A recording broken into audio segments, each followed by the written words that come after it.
Guys, alam niyo ho ba, itong 80 snacks na to ni OK is 200 plus pesos lang. Meron ka ng ganitong kadaming chicha and ang lalaki niya, B.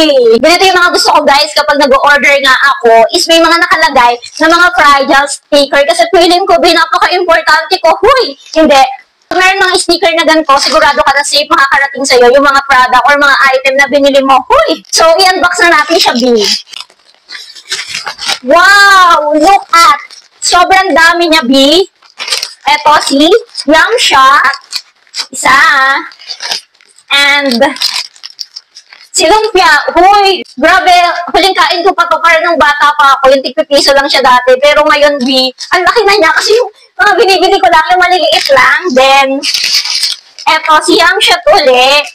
Ibang flavor siya. Eto kasi yung flavor niya is tomato flavor. Eto naman is cheese flavor. Malaki din siya. Tapos eto, lumpia. Lumpia uli. Corn flavor.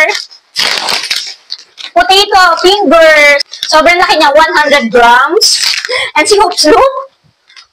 Cheese flavor.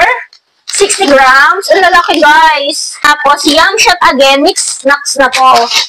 And Feel wafer. Guys, grabe. Alam mo ba? 1, 2, 3, 4, 5, dami. 6, 7, 8. Kung mahilig ka mag-food trip, kung meron kayong pupuntahan, okay na okay nga ito, guys. Dahil lahat pa mabibili mo lang ng 200 pesos sa panahon ngayon, sobrang mamahal na ng mga chicha. Lalo na yung malalaki, pero eto 200 plus pesos lang. Walang chicha na malalaki na nga yung mabibili mo. At ang sasarap nito, B. Grabe. Mahihilod talaga yung inner child mo. Uy, may ganon.